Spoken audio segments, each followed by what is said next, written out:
Today on Mental Health Matters with Marty, as we continue in this COVID schooling, are we really ready for in person schooling? Stay tuned.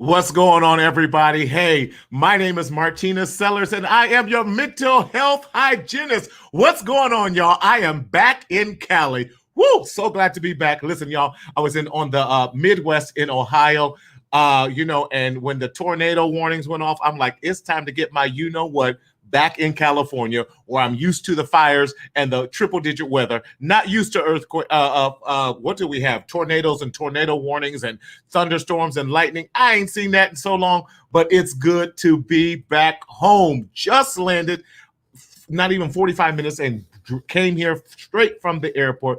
But we are so glad that you are joining us. Listen, like and share. Share this. We got some great people, some men in here who are educators, who are giving us some valuable information as it pertains to COVID schooling. But let me make this very clear. This show is intended for educational purposes and educational purposes only.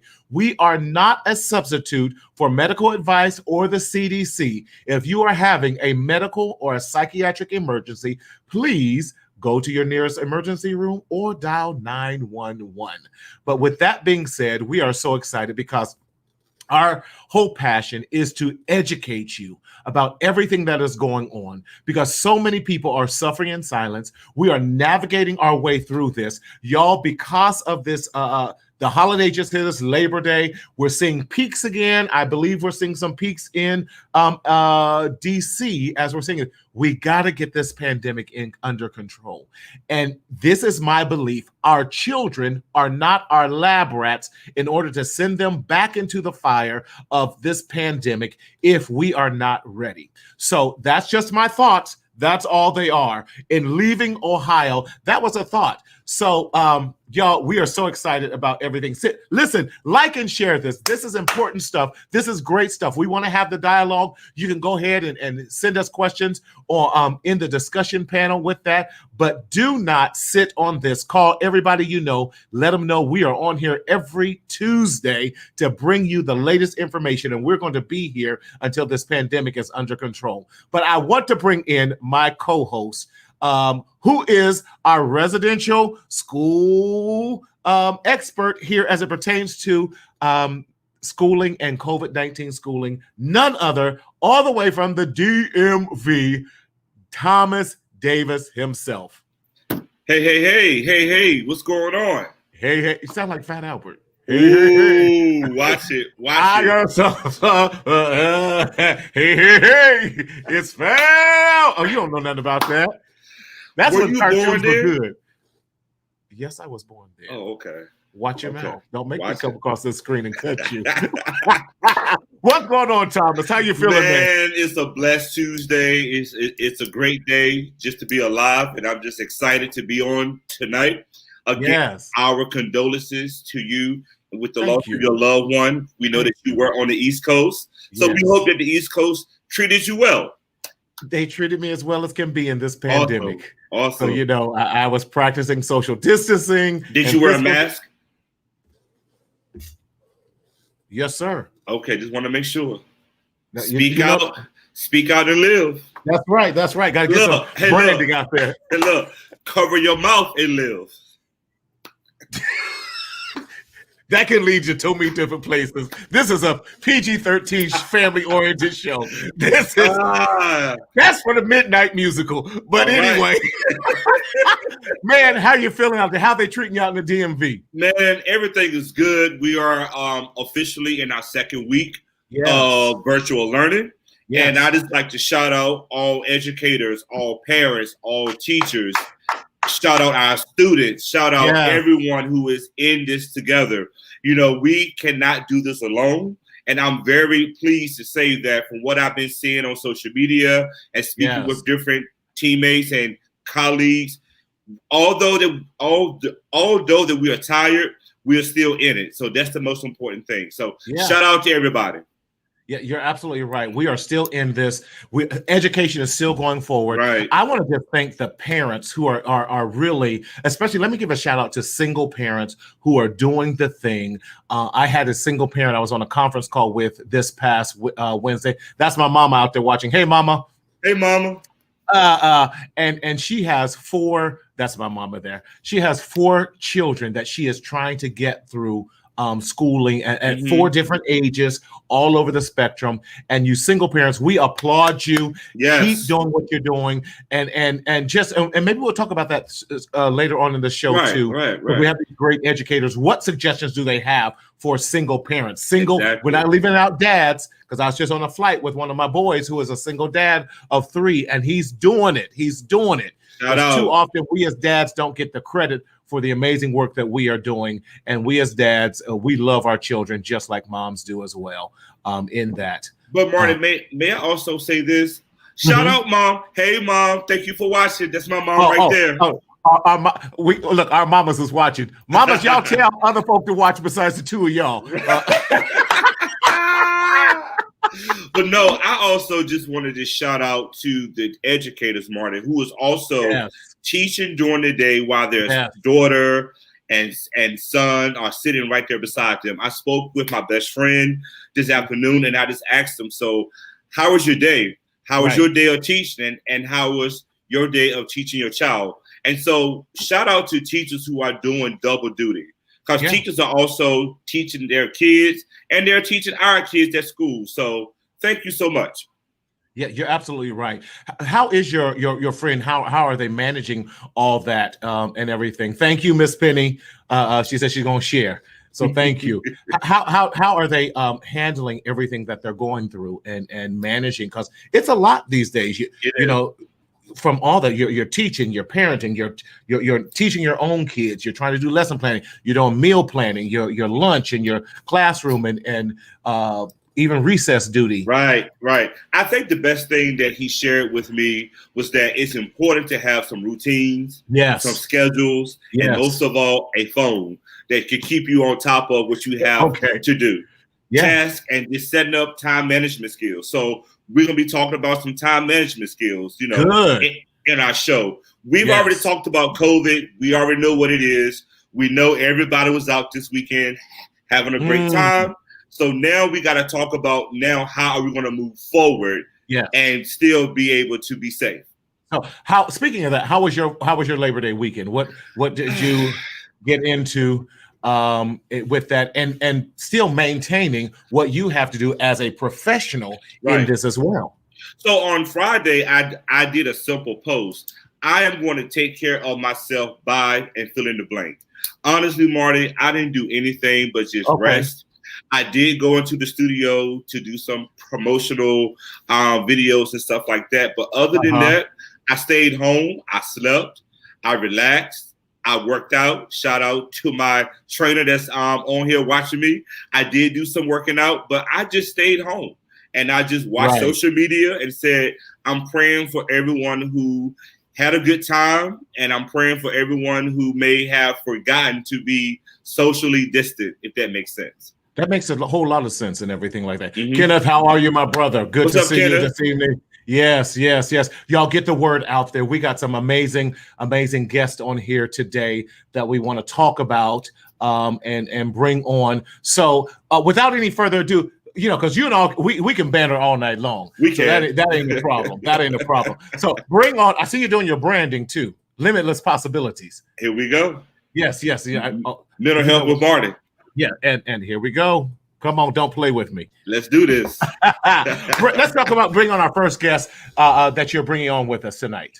Well, Marty, I just want to say that this week I'm excited to introduce both of our guests this evening for 2 reasons. They are not just educators. They have, hey, Tony.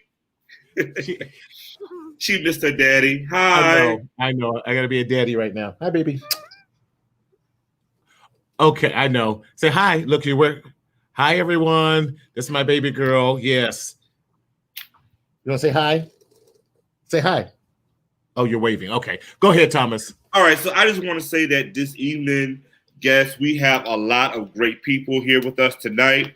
We have individuals who are not just educators. They have a little bit of a gift with them. We have people from the counseling background and teaching. And then we have another guest who is a counselor, an educator, a dresser who would keep you looking good, smelling good. And most of all, he is a man of God. So, we have a lot of flavor going on this evening. So the first guest that I do want to introduce to you is a great young man who has been in education for over 20 years. Okay. He graduated from the University of Maryland, Eastern Shore, from the Maryland University of Maryland, Eastern Shore. I got you. He also obtained his master's in guidance and counseling education. And then he's also a part of a lot of associations that I would allow him to explain more so we can save on time, so we can bring them all on. But most of all, Marty, this particular guest is a brother's brother. And I think that's what we need more of in 2020. A brother's brother, a woman's woman, someone that they can come to and talk to. And when I hang up this phone, I don't have to worry about what I said to you to be traveled down the route of mills and all that stuff. He's a great mentor of mine. And most of all, he is a fraternity brother. So I would like to introduce to you Mr. Dwayne Edwards. Come on, Mr. Dwayne Edwards, a brother's brother. Am I my brother's keeper? Yes, he is. How you feeling, man? I feel wonderful. Good evening. Good evening. Welcome to the show. Tell us some about your background and why you have a passion for what you do. I believe we're all put here on this earth to help somebody. Yes. That's the greatest blessing. If we were all helped to get where we are today. So why not give that back? Yes. We know about the good process of sowing and reaping. Let's go and sow some good seeds. Let's go and develop some good people. Let's help the children. And we're going to have a good harvest of some productive citizens. So many people helped me. So many people sowed into me, if they know it or not. The one thing I know by working with children and remembering from my own childhood is that although you might not have done anything directly to me, I saw in you that I wanted to be. And that's something I wanted to do in a career. And that's why I chose the path of education. Wow. I wanted to help people. I wanted to give back. I wanted to make sure that the students had somebody who they could rely on. Yeah. Actually push them and also make them feel, hey, I can do this. I'm not scared of anything. The worst thing somebody can ever tell me is no, but I can get over that.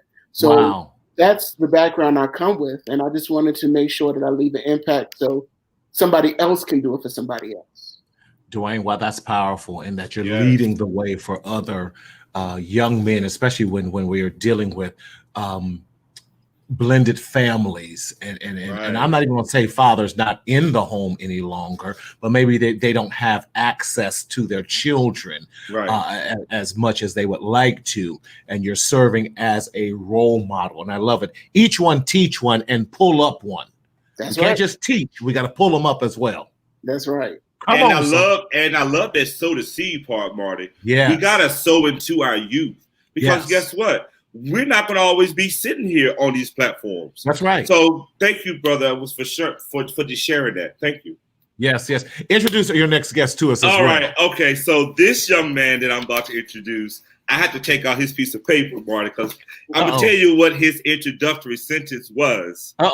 It says, in the world of arts, few possess the distinct ability to project creative power. And I think that word creative power says a whole lot as we are navigating through COVID, navigating through how we're going to teach our students to keep them on Zoom from 9 to 5. We got to have creative power. We got to have energy. We have to step outside of our norms. So this young man is the name of Mr. Rashawn A. Jenkins. He has worked in very different facets, as I stated before, in the fashion industry, in Ebony Magazine. He has obtained his degree from the University of Florida. and he's also worked in education for over 14 years. He is a love of people. He is a love of his students, and he has a passion and a drive to help anybody, whether you're black, white, boy, girl, whatever it is. This young man has never turned his back against anyone. So without further ado, I would like to introduce to you Mr. Brashawn A. Jenkins. Welcome tonight. Hello, gentlemen. Good to be here with you. Listen, welcome to the show. You know, I all y'all dossiers, I'm just like, oh wow, you know, come on, somebody. You know, Davis just read the dossier that I send out with people who got real good checks. So when they well, you have to write something real, you know, so that everybody will believe what you're talking about. So I understand now, David, he does realize he ain't getting a check today for this. Right. Well, he should have sent the other resume. But I sent him an honorarium. I remember that for next time. Okay. Awesome, man. Tell us more about yourself and why you have a passion for what you do. You know, I tell everybody I've taught every grade from 3-year-olds all the way down. I mean, all the way up to college seniors.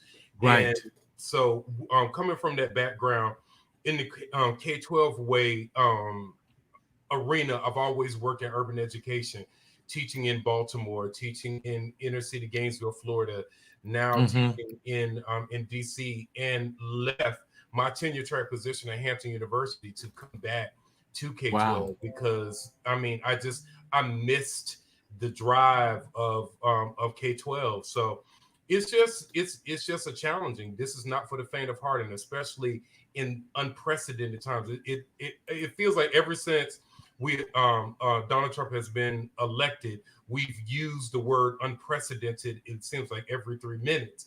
Right. Truly unprecedented times. So it is more challenging than ever being in the classroom and being a black man in the classroom. Thank you. Thomas, I got a question for them because you jumped right in and what a great segue into this. How is it being a black male, giving all the stereotypes that we fight against, all the glass ceilings that we bump our head against, and all the micro and not just even the microaggressions, but I'm gonna say the macro ones as too that come to attack us. Right. And how do we continue to want to not only be in the field of education, but also succeed in that? Dwayne, I'm going to throw that out to you first. You have to realize that you're coming into as a male going into education. You're going into a pretty much female-dominated profession. Yes. And when you're there, you're really going to be kind of isolated because you're trying to figure out how you're going to go and how you maneuver, how you conduct yourself. Yes. At the end of the day, you also have to kind of put yourself aside. Right. And understand that you're doing something greater by just being an example, because young men in the building not only need to see their female teachers, but they also need to see the male teachers as well. Yes. So they can emulate and they can actually understand. They can have that father figure, that male influence in their life. So there's a lot of, you have to tiptoe. You have to make sure that you check yourself. And honestly, I have to check myself sometimes, especially being in a school administrator. I have to understand that some of the things that we don't think we have to do can offend people. Right. When I speak to certain people, because I'm of a certain height and size, it appear to be intimidating. So that's good. That I had to have a conversation with you. I have to sit down, and we have to sit down and talk. I can't talk in the hall right there.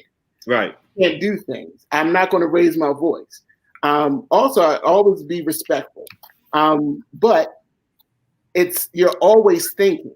And I had to tell a colleague, because this summer, our county, we did a book study on book Bias by Jennifer Ephart, Dr. Jennifer Ephart. We did a book study on the book Bias. And we had to really think about a lot of the things that we deal with in the study. And one of the things that was brought to my attention is I do a lot of tiptoeing and dancing because I try not to be perceived as one intimidating. Right. Two, I don't want to be perceived as the angry black man or the scary black man. I just want to be just Mr. Edwards, the administrator, the educator, the person who's there to help you. Even with the kids, I want you never to be scared of me. I want you to know that I'm always here to help you. And so I have to say that I'm constantly thinking of everything I'm doing to make sure that I'm not hurting anybody's feelings or I'm not being hurtful or harmful. Right. So I'm thinking as a male, especially a black male in education, you always have to be very mindful and use mindfulness in all your actions and everything you do because there are consequences to those actions. Good or bad. Yeah, that's excellent. Brashawn, talk to us about the same question there as a black man educator. Let's before we do that, we have to go to statistics. We have to go to why does being a black male being in the classroom, why does it matter anyway? So before we start, before I give you my answer, I need to quote. Go ahead. The American Association of Teachers that says that black males only make up 2% of the workforce. And secondly, if a black male has a black male educator in grades 3, 4, and 5, they are 30% less likely to drop out of high school and 40% more likely to attend and graduate from higher education. No, So repeat that statistic one more again. Say it again. For the folk in the back row. If a black male has a black male educator in grades 3, 4, and 5, they are 30% more likely not to drop out of high school and 40% more likely to attend and graduate from higher education. Wow. So with that being said, now before I go and I answer your question more directly. Yes, sir. So the statistics say that we as black male educators are necessary not only for social reasons, we are important to black male economic power. Yes. So with that being said, to directly answer your question, black male educators are not wanted in the classroom. They're not wanted in these places and spaces to educate. And so as my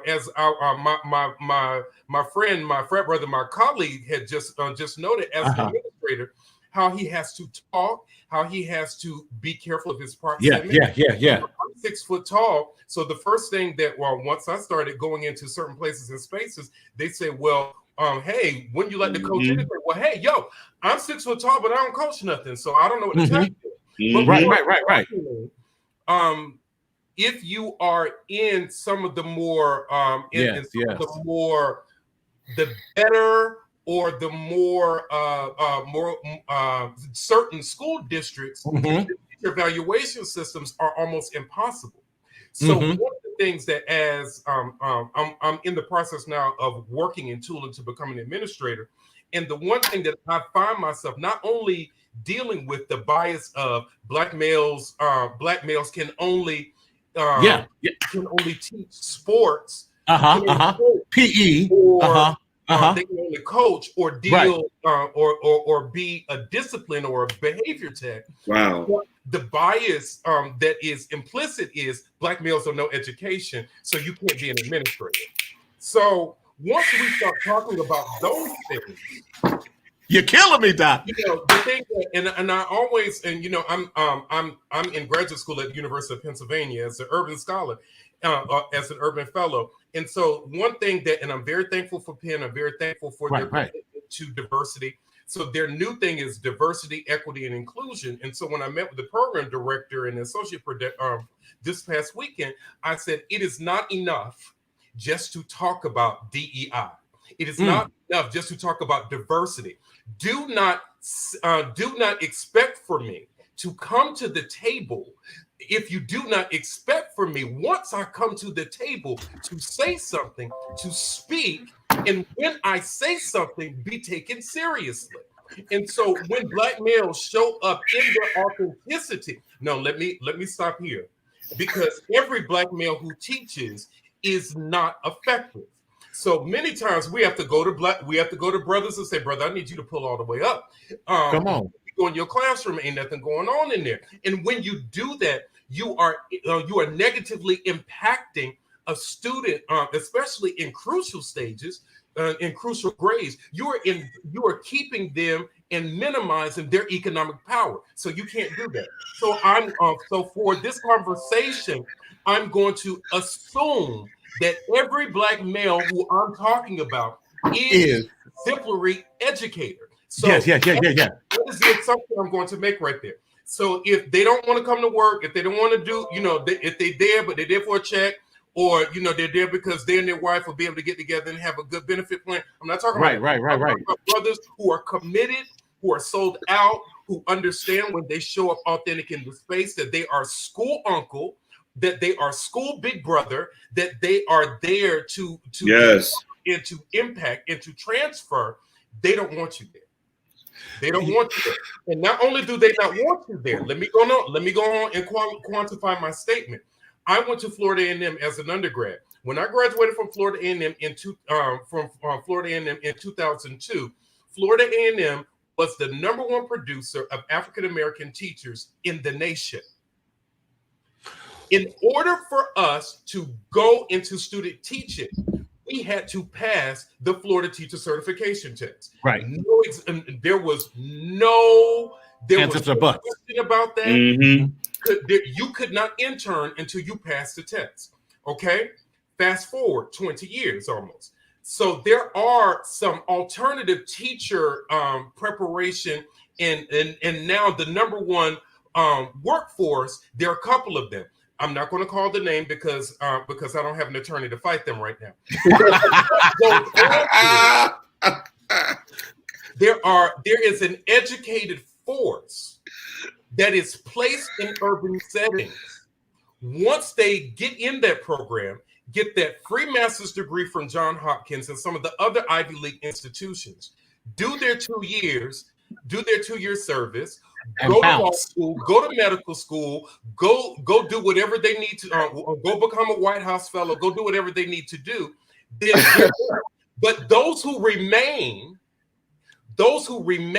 in the classroom are immediately shot up to administrators. So you've got folk who are put into urban education, and in 5 years they're an administrator. Right. Me, who had been in the classroom, who've never been tapped, who've never been supported, who've never been given everything that they need in terms of career development. And so when you start riding and grinding and not doing the alternative teacher certificate, and administrative support system, they don't want to support you because there are other folk whose communities are not impacted by that person sitting in the seat.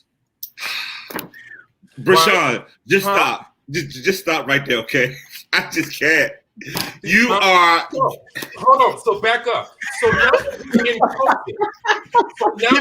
He like the preacher guy. I just got one more thing to say. One more thing. Hold on. So now that we're in COVID, and you don't understand that many people of color. Now I'm a third generation college grad, and there's nothing wrong with Bless that. you. Right. And so please understand that. But I am not a third generation college grad who does not understand the struggle and does not understand that I am full-time Black.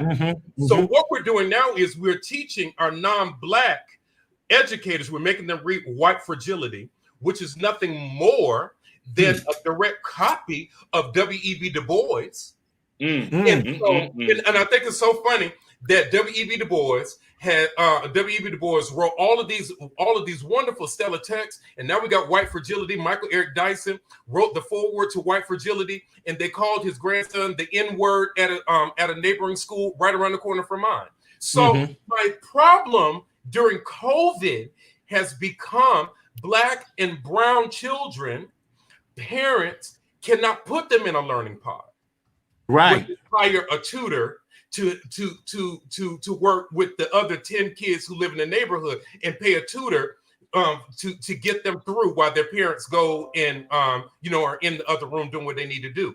So what I find myself doing, friends, is going by my black and brown kids and say, do you have your school supplies? Do you have everything you need? Does your technology work? Because more than likely, there is no parent who can do it to help them to navigate the technology. Can we tell the truth and shame the devil? The teachers can't even navigate the technology. Okay, we're gonna stop right there. We're gonna stop right there. Wait, let it guess. Listen, Brishad, you're killing me tonight, man. But you made this amazing point because he is speaking the truth. Because Thomas, I feel the same thing because you're saying that black males make up 2% of the educational. We as black male therapists make up 1%. One. So we feel your pain. We have to be smarter. We have to work twice as hard. In that, I'm not even going. Let me bring in Dr. Rice. Look, we got to do a part 2. I already feel this. Listen, I want to bring in a very good colleague and great friend of mine. We have done some things together with fatherhood development.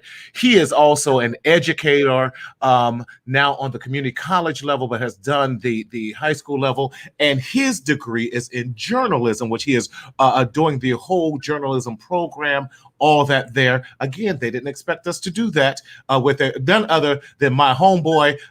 All y'all alphas, another alpha. Hey. Another alpha. Dr. Ed Rice. Come on in the room, Dr. Ed. Dr. Rice. Hello, can you hear me? Yes, sir. We hear you. Okay, yeah. Okay. Hey, I was just making sure. Hey, what's up, 06? I see Goodwill is the monarch of this house. Always. As I was watching before I got in here. So I'm not for sure where to jump into the conversation because, again, I just got into the conversation. You all right? So Marty, just let me know. I was listening to my brother who just broke it down until it really can't be broken anymore. So I'm not for sure what you need me to add. Listen. We were talking about for you what drove you. That's kind of the overriding passion in education, and what does it mean as a black male in education? That's where that conversation came from. All right. Yes. So let me jump in here real quick. I know.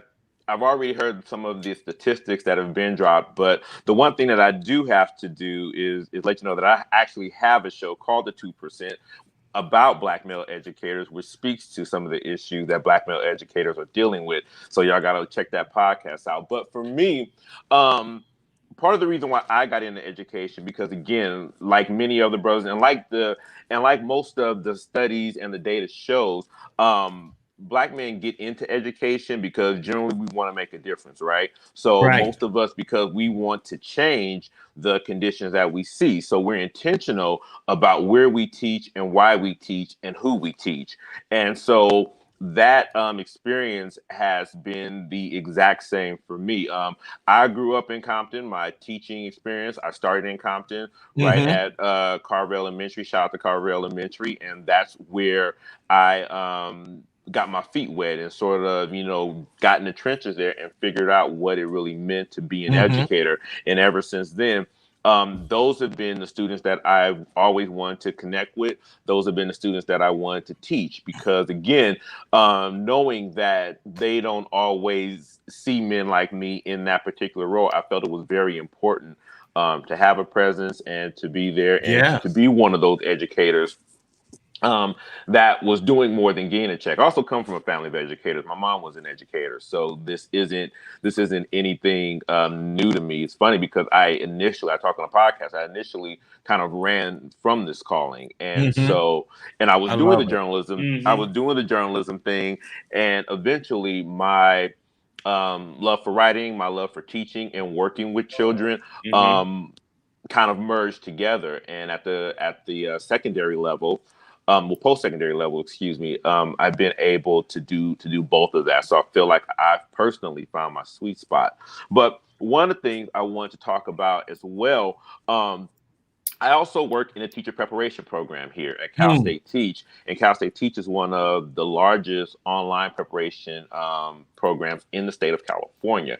And specifically, I also work with an initiative within the Cal State Teach where we work with our male teacher candidates to help get them into the classroom. So we're not just about recruitment, we're also about retention. And some of the things that you talked about are some of the very issues that our men, when they actually get into the classroom, they don't stay, or when they're going through the teacher preparation program, they don't stay, because a lot of times they're met with a hostile environment. You have first year teachers who, brother with the Alpha shirt on, give me your name again. I want to make sure I say it right. Rashawn, as Rashawn was talking about, they're put in the disciplinary roles, right? And so they're given a lot of responsibilities that our other teachers aren't given without the necessary training, right? So you're talking about first year teachers that don't understand classroom management, right? But that are given the worst boys in the school and that are told to do that, right? You're talking about teachers who are going through and actually learning the teaching modules, but you leave them in the classroom to teach and plan for themselves, and they don't know how to lesson plan. They are learning about classroom management. They're reading about this stuff. So what we do is we support them through that. And then also we give them a space and a support group to actually talk about some of the challenges that are happening to them, because what happened is a lot of our men, particularly a lot of our Black men, they're teaching in silos, right? And so they're struggling, and what they do is they take on a lot of that responsibility that isn't necessarily theirs, and again, they succumb to this pressure to be perfect, right? To be the disciplinarian, to know everything, and they don't want to say I don't know. Like a lot of men, they don't want to say I don't know. And so what we do is we provide them the space to say that that's okay. Here's what I'm struggling with, and here's how we can support you. And then what we do intentionally is we put other men of color, other Black men in front of them, where they can say, okay, this can be done. I can do this. Because the other thing that we also don't talk about, particularly here in California, I'm not for sure if it's the same way across the other states, but when they're preparing, when they're going through a teacher preparation program, look, a teacher preparation program, when you're going for that credential, it is not easy. Okay.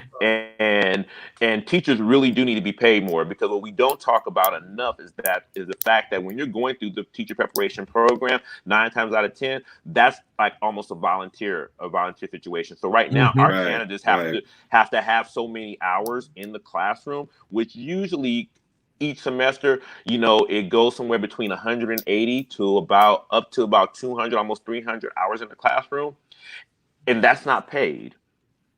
And men's got to survive. You got families. And men got to survive and have to eat. And so oftentimes men are really discouraged to go into teaching because of that. Not because they don't want to, but there's really this concern of, how am I going to take care of my family? Right. And the flip side is that once you get into teaching, you can make money if you know how to move and you know how to navigate that system. I see a lot of head nodding. I know a lot of teachers. If you go in a lot of these schools in our neighborhoods and you looking at teacher parking lot, you see Benzes, you see BMWs, you see the Jags, and the teachers like driving in and out. So they're not broke. Oh yeah, easily. They're not broke, but they need to get a teaching credential. Listen, you have to know how to move, and so unlike a lot of other professions, there's not a clear identifiable sort of scheme to move and to progress. And so that's one of the other things that we tried to do, is to lay out a pathway for you if you're teaching and you're interested in administration. If not, you can do curriculum specialist. If not, you can work in special ed. You can work in math. Like, there's a lot of different areas where but we don't know these things a lot of times. Right. Yeah. We don't, and we don't talk about them. They say teaching and they think classroom, and that's it. And there's lot of people who have other areas of expertise where they can be used and they can be effective. Like here, like LAUSD, they have a whole data arm with people that aren't even in the classroom but deal in educational data. If you're a data person and you want to work in education, like, that's a place for you. So again, while our goal is to get more people in the classroom, it's really about helping people understand the way to use their gifts to be of the most use and most effective to the students that we're all trying to serve.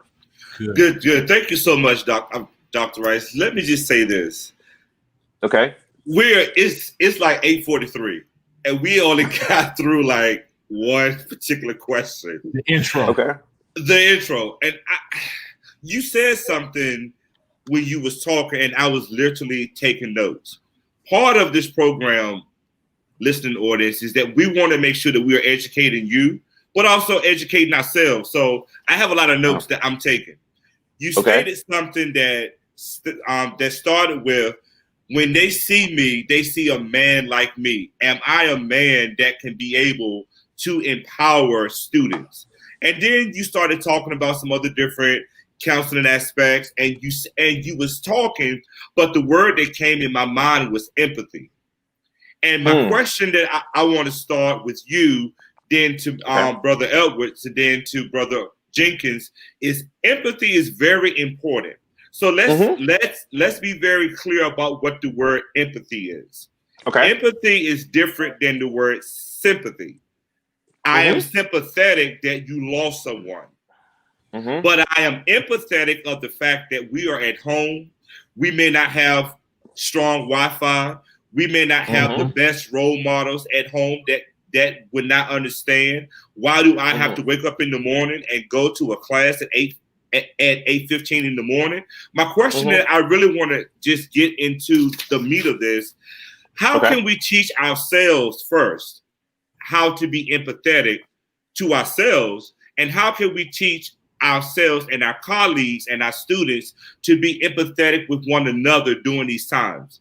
And I do agree with what Brother Jenkins said. We use the word presidential just like it's just a word. But do we really understand what these times are? I mean, if you turn on the news, we are living in these times. We are living in some precedented times. So my question is, how do we know that we are living in it if we are not empathetic? That's a good point. It's a really good point, Thomas. I think what we need to also understand, if we're in COVID, if we're in the digital learning scenario, the purpose and one of our true purposes of the schoolhouse, and one of the true purposes of the schoolhouse sometimes is that this gives the kids an opportunity to let down their guard. They don't have to be the adult. They don't have to be the other parent. They can actually come to school and be a kid. They can actually breathe. The thing we have to understand that a lot of times in their households, they have other responsibilities that they can't get away from. Excellent. We have to understand that, yes, we want their full attention in front of the cameras and in front of the computers, but we also have to understand that not everybody has that stable home life that that we assume that we would want. And we also can't just think about the kids. We got to think about the teachers too, because we don't know a lot of the things that these teachers deal with when they're at home. We don't know. Some might have some home situations that they're glad that they are out of the school for a long time. You got to think about it. You got some teachers that will be there when the custodian gets there at 6 o'clock in the morning, and will be there when the custodian closes the building at 9 o'clock. So we have to first think about that. People's home situations are different. And so home situations and those distractions at home, you're not going to get the 100% that you would want if they were in front of you inside of the building. And as much as we want perfection, we become a prisoner to that perfection, and we're not going to really do what we're supposed to do, help people. Brother Breeshawn, same question there with you. I'm gonna quote my mentor, Dr. Omega Wilson, former principal, and what she does is her life's mission now is to coach future educational leaders. And the first thing that she told us in our cohort is, do not expect, once you go back to the classroom and you start teaching people through distance education, do not put your bias in and expect for children to turn their cameras on. Because and at first when Dr. Wilson said it, I was like, girl, what you talking about? Don't turn your cameras on. If they don't turn the cameras on, I can't see, I can't get engagement. And the one thing she said is sometimes students may have something going on in their space and in their environment because you're not teaching them in your environment that you're and instructing them in an environment that they don't even control. Yes. So when you're asking students, there are moments where you have to set norms of the classroom that say, hey, it's okay if you don't turn your camera on, but there are going to be moments when I'm going to need for you to turn your camera on. And that may be to show something or to participate in a certain way but to use heavily the chat function in order to do that. So I pushed back with Dr. Wilson on that. And she said, everybody didn't grow up like you. Right. And so when she said that, at first I was very offended by that. I'm like, what you mean everybody didn't grow up like me? Then I thought about that thing. And then I went back to when I taught elementary school for 3 years. When it taught at Hampton University, the children of Black aristocrats. And when they didn't give me tenure, made a shift and went to go teach on the west side of Baltimore. You all seen The Wire? Y'all know The Wire? Sir. You know where the Freddie Gray riots? That neighborhood. So I went. Okay. God bless your heart in your ministry. And when I first got there, brothers, these children called me sweaters. They didn't call me Mr. Jenkins for the first one. They called me sweaters. Because, I mean, until I developed a relationship with them, right? Right. That I say was, it's not just, and I used to have this mindset that I used to think that only Black educators could teach Black children. But then I understand that there are some Black folk who have to check their heart when they're working in urban education. Well, checked because I went in with my biases. I went in there with, well, why am I giving you this? Why your mom and daddy can't buy that? And their parents couldn't do it. Right. So what in urban education, if you are really true to this thing, you have to develop a relationship with the kids and their families. So good. In Baltimore is they don't trust strangers at all. Right. In the city of Baltimore, they do not trust strangers. And I remember a parent said to me one time because we were going to take the kids to the aquarium and it was on the other side of town. And I said, well, ma'am, you didn't send Mika permission slip. We got to go. Right. So Mika, that's the way Mika permission slip. And she said, well, we don't go over east. And I was like, right. She with me, and she go and she. And I don't she know said, you. oh, okay. Well, I'm gonna let her go because she with you. But empathy said right that there is something that I don't understand that gives me hesitation, but through my relationship with that child's family, they trust me. As we go forward and maneuver in this moment, start talking about why Black males are essential in this moment.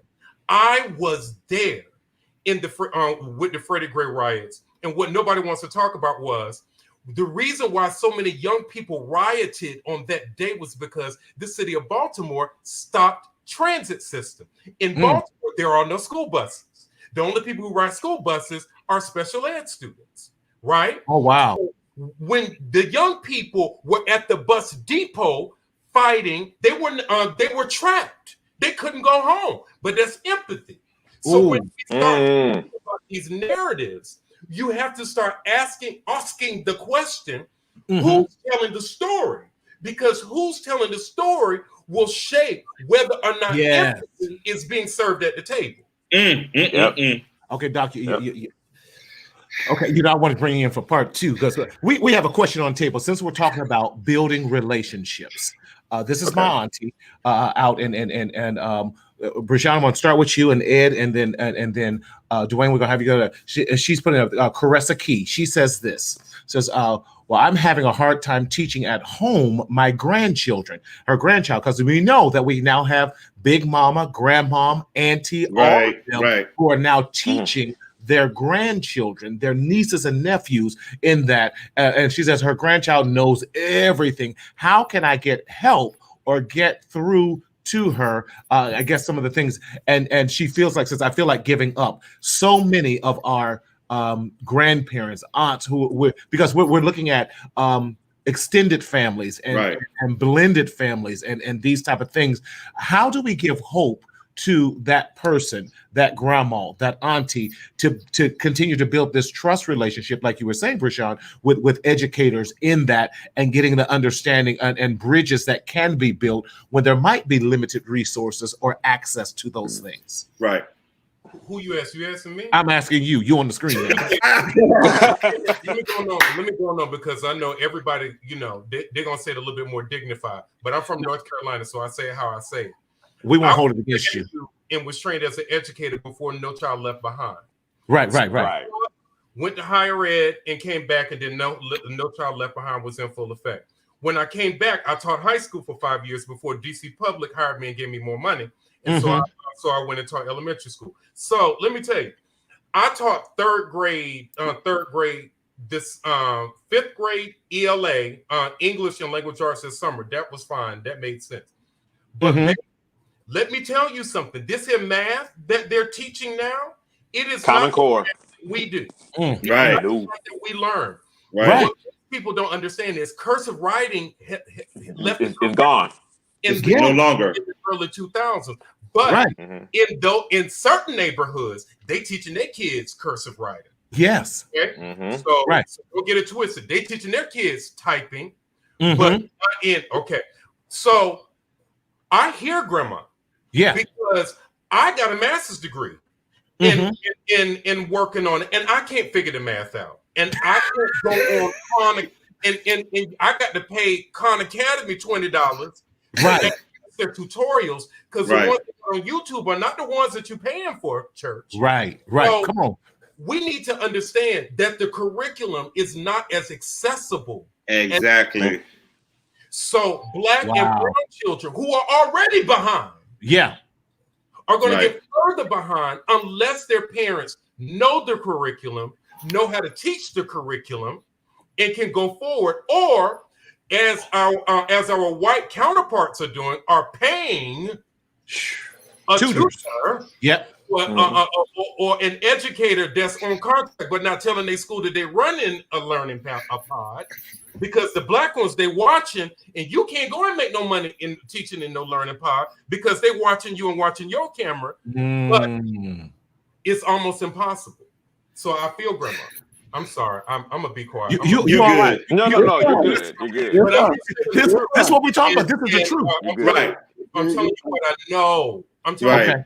No. Right. In our urban centers, as they become more and more non-Black, and the teaching force becomes more and more non-Black, and our children continue to be taught with micro and macroaggressions, farther and farther behind. Right. And the level of education, and all COVID did was expose it and exacerbated it. There we go. Yeah. Dwayne, go ahead. I was just saying, the one thing I was appreciative of this year is that my county and my school district went back to teaching cursive writing, and I was applauding it.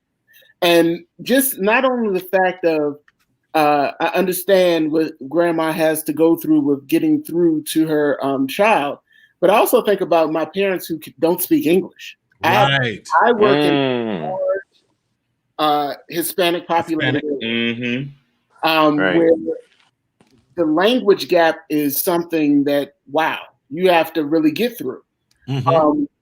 But they want the best for their children. And I think that's the heart of it. The parents want the best for their children. Right. How could, with them wanting the best for their children, they're going to be kind of hard on us, even though we don't understand where they're coming from, because we don't have a lot of the things we assume or we think they should have. Right. So when they call us out for help and we don't know how to help them, it's not that we don't want to help them. It's honestly we assume that you are the one who can really make the impact. But it's to us as educators to really, really help them. In her case, this is where you form relationships with your teacher. Yes. Yes, yes. Those teacher relationships go a long way. Yes. I know plenty of parents that even when I come into the store and the kids see me, the kid will straighten up as soon as they see me coming in there. Right. Right. Relationships. And I've built relationships with students who still call me out of the blue and who let me know, invite me to their houses for any old function. But I remember when they used to be in my office all the time getting in trouble. Right. I built those relationships.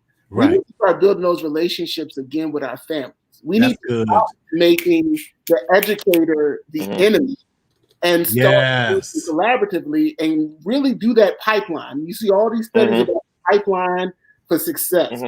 We really need to make sure that that pipeline with the parental connection as well as the connection of the educator is intact, because with the COVID and the whole COVID situation and the distance learning, you're understanding what we see every day, which is your child. Imagine your child times 30 or 40. 30.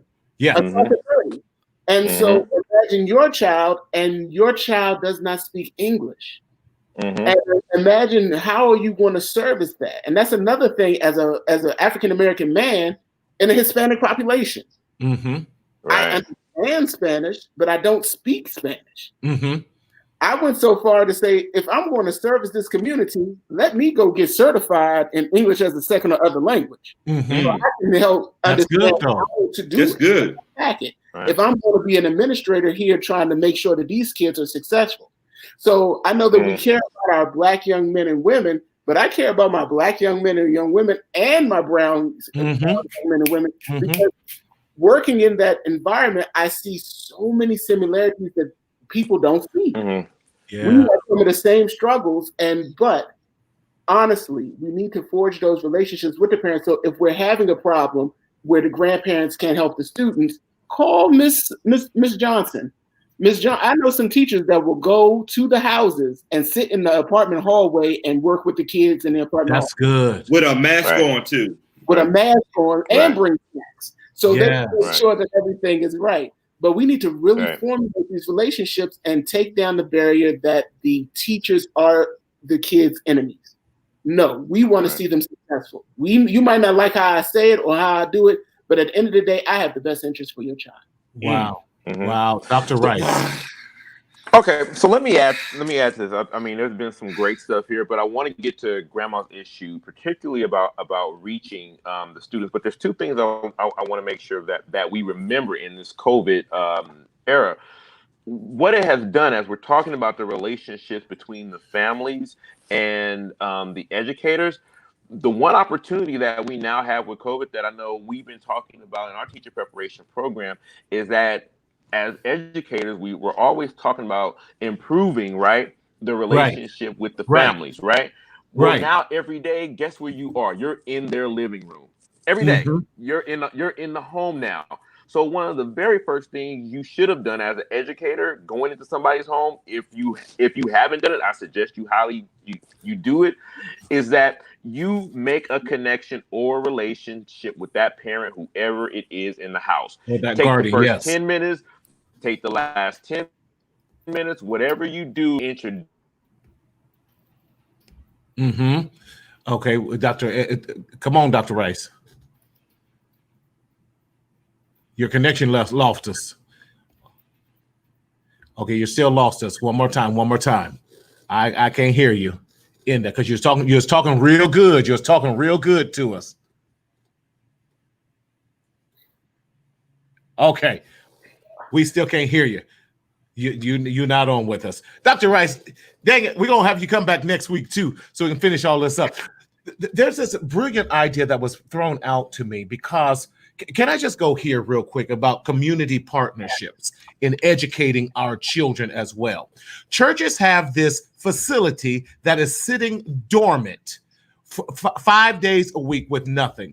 I want to propose that churches do some learning cafes, even if you do Monday, Wednesday, Tuesday, Thursday, or something, where we get these grandmas, we get some of these other people who aren't working, and we have some learning cafes where we have times and study times. You can even charge a nominal fee, $20 a week, $15 a week, where we're now getting these high school students to teach younger students and some of these college students in there, and creating these learning cafes where we give them a snack in that, where we're now creating this atmosphere of learning and teaching. I had older cousins who always taught me. I believe that part of my learning ability was that they were 2 and 3 grades ahead of me. So they taught me what was coming up so that when it came to me, I was able to learn it and pick it up that much faster. What if we re-implemented a model such as that in teaching our children, especially in this pandemic? But I didn't even get to the part about schools opening up in some of these Midwestern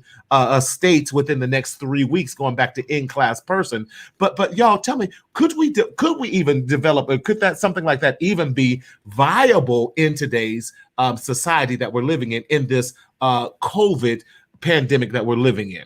Anyway, Marty, right. As a pastor, can I speak to that as a pastor? Yes, Pastor. Our liability insurance won't allow it. So one of the things, and see, it's always funny because there are two things that have always liberated people of color, and more than anything, Black folk. It has been the Black college, the Black K-12, and the Black church. In most places, in places like mine, because we were going to do a learning community and open it up to our neighborhood, and our insurance would not allow it. And if we did, then we would have to, there was another level of insurance. There's a thing almost like a pandemic insurance that you would have had to have had before COVID even came in order for you to do that. So when we start talking about what churches can do, please understand that all churches really can do is gather on Sunday morning for the most part, or you have to pay a level of insurance that because remember now, if anybody gets sick in that learning community, in that learning cafe, the church is liable. I hear you with that. I hear you. That's something you have to think about. So I think about just thank you for the correction. Because we got our own problems. We can't even pay our bills right now. So I understand. Also too, Marty, the one thing as a caveat to having a church, developing these partnerships with departments of Parks and Rec, because there are a lot of rec centers that are empty at the current moment. That can actually meet the needs of right.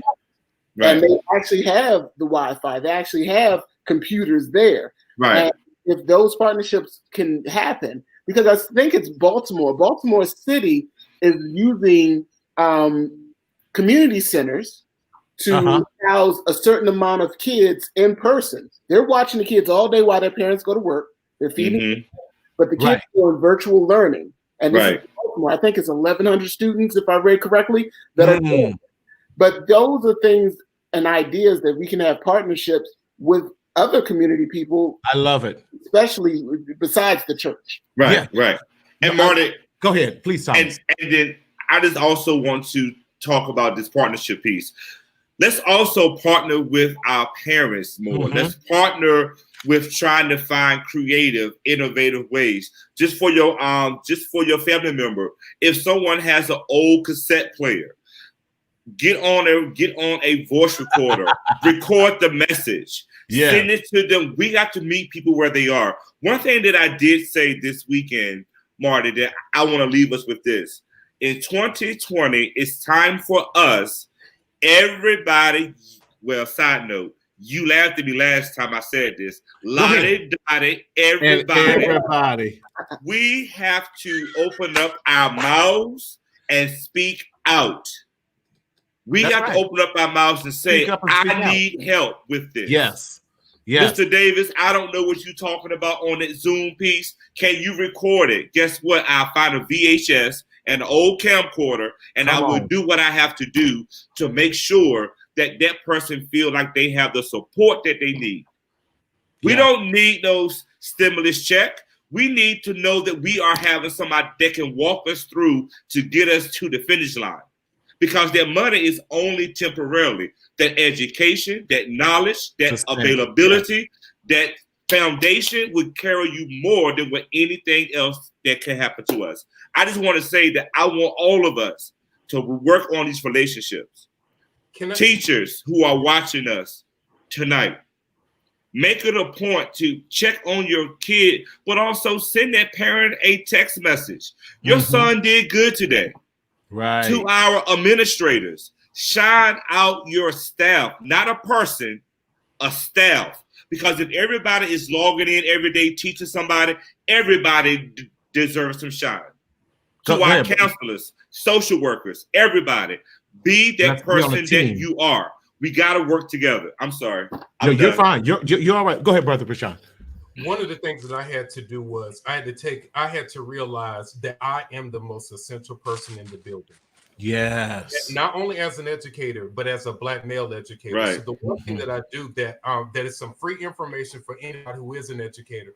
I had to go and create a nonprofit, and so that there were some things that I wanted to do, some ways I wanted to take care of my kids, some mentoring things that I wanted to do. So I went in, and myself and my partner, we started a nonprofit organization to do nothing more but we take kids to Broadway every year. Yeah. We got a grant. We got money to do that. We're getting ready to partner with, and Tom, I need to talk to you about this. We're going to do something called Kings, which is a mentoring program that we want to do for all Black males, and use the Gates Foundation money in order to do those things. So I'm just going to put out there, once we leave COVID, because once we leave this moment, because this ain't going to last forever, it's really to expose where we are and to expose the corruption. Yes. Every educator, principal, assistant principal, educator, create your own nonprofit organization. Find where you can make a difference and write grants. And I mean, if you can fill out a complete write a paragraph, you can do a grant and get funding in order to do the type of work that can change a generation and to change your community. Now that was free. I love it. Listen, there's so many things. I really want to have a part 2 of this, because I believe y'all we just barely scratched the surface of what we need to do and how to do this. But you said some powerful things there. I don't want to belabor the point and everything, because anything past this has been so good. Can we get some final thoughts with that? I love that. Create a nonprofit. Yes. And this pandemic is the time. I say this all the time, that we have to not to use it as a way of reinventing not just the systems that we're in, but more importantly, reinventing us as individuals, as creators, as educators, as therapists, and all that. I'm gonna start with you, Dr. Rice, with that. Some parting words, and I need a part 2 from you for real, from all y'all with this. But let's talk. Talk to me, Dr. Rice. How do we parting words, and how do we keep in contact with you? How keep in contact with me.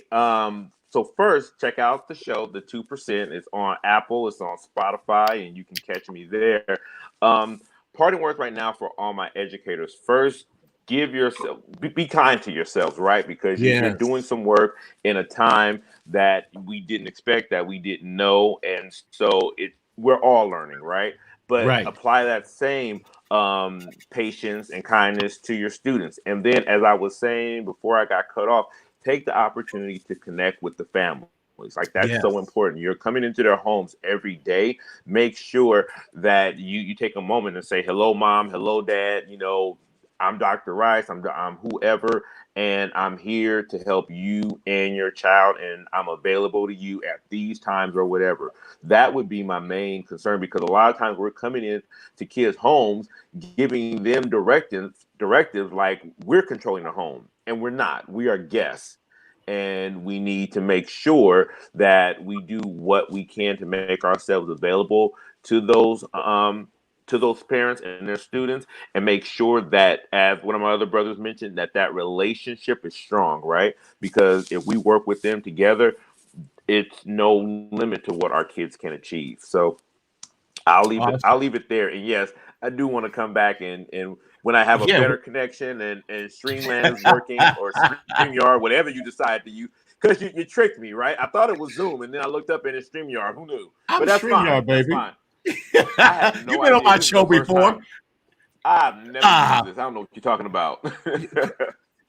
Don't get me started. You know I got nothing but love for you. Don't make the West Side look bad. Absolutely. No. I'm not. I'm trying. I know you are. I know you are, Brother Dwayne. Parting words and how can we stay in contact with you? Understand that there's some gifts and imperfection. And right now we're in a situation where we want it to be perfect and it's not going to be perfect. Right. But the best thing is that as long as we're doing our best to make sure that we're giving good services to children, that's all we can ask for. And It might not be perfect. It might not look like how you look when you having that stellar observation or when you're in your classrooms rocking and rolling, but you're making do. At the heart, you are a teacher, and you can teach anything and anybody. You can always find me at Dwayne Edwards on all my taglines. Okay, love it. You got Twitter on there, all that. Love you, man. Appreciate that. And with that, the one and only, Brother Prashad, the one and only. That's all I can say. Those of us who are HBCU grads, they used to prepare us for everything we did, understanding that we were going to have a responsibility. Yes. And I think absolutely, any brother who is in the classroom, who is struggling, the system is stacked against him. He has to sit down so that people aren't intimidated by him, but he finds himself on the line just to continue to work, continue to strive, to stay there, because they are making a difference, even if you are unappreciated, and to fully embrace the Robert Greenleaf model of servant leadership. And that is, we work with. So yes, brother, you have to go to the Little League games. Yes, you got to go to some reunions. Yes, brother, you got to go in to talk to people, talk and make those good calls so that when the bad calls come, people are more apt to receive you. So yes, we have to do this work because we are necessary, and we ain't trying to be nobody daddy, but we can go and be a uncle and a brother, and we have to name it and wear that T-shirt because it is what it is. There we go. Thank you so much. And definitely we can find you on Facebook there. And with that, yes, sir. Listen, we appreciate, and Instagram, gotcha. Love it. Man, Marty. Yes, go ahead, Thomas. I just want to say that I just want to shout out all of the Divine Knot organizations. Let me just say this out of respect. Because when we enter our house, right, the first thing that we've always taught is respect for self and the respect for others. So I want to give a shout out to all of the Divine Knot organizations, first of all. But I want to say this, it's nothing like an educated black male. And second thing that I want to say is nothing like a educated black alpha man. So I just want to just say that real quick. And the last thing that I do want to say is, Brother Anton talked about starting a 501c3 and your nonprofits. Let me just say this as the insert. When you are forming your nonprofits, do it the legal way. Don't do it for the quick fix. Do it the legal way. And the last thing that I want to say is this. And I saw this on Instagram. And when you follow me on my social media, you will see this. I was scrolling through this morning as I start my day. I always talk about some motivational stuff. And it says, we fall, we fail, we break. But then we rise, we heal, we overcome. Implement some of these thoughts in our heads each day. Like, this show is not about Marty and I. This show is about giving everybody encouragement and empowerment to move forward and to be the best person that you can be despite what the odds are. Because we will get through COVID and we're going to prepare for something else. So I want to leave this with everyone on here tonight to keep motivating yourself, Keep encouraging yourself. Remove yourself from negative people. We don't got time for that right now. And speak up, as Marty would say in his tagline, and live. You can't take my exit before I do it. Come on. We support each other, brother. But gentlemen, I cannot thank you all enough. We listen, we're going to talk to you right afterwards because we got to continue this discussion. This was very rich. And we hope that, again, as we empower parents, as we empower grandparents, as we empower educators, we just want you to know that you have hope, that you don't have to suffer in silence. But as Thomas has taken from me, I got bad English and I graduated from UC Berkeley. Speak up, speak out, and live. You can join me, and please follow us also on Mental Health Matters with Marty on our Facebook and on YouTube, simply as Martina Sellers. But also check out our podcast on Mental Health Matters with Marty, because mental health really does matter. Too many of us are suffering in silence. And with that, we want you to just check us out on any of our podcasts that you can check us out on with all of them. That's all I got to say with that. And you can also text I Matter to 31996 to stay tuned. As always, you could have chosen any platform to listen to, but we are so glad that you chose this one. Again, check us out on mentalhealthmarty.com for all the latest. We're going to start posting some stuff on there for this whole COVID schooling, for the grandmothers, the aunties, the parents, the mother, the father, for the children, all the things that you need to look out after, because again, we want you to live your best life to the end. And again, speak up, speak out, and live. Until next week, God bless.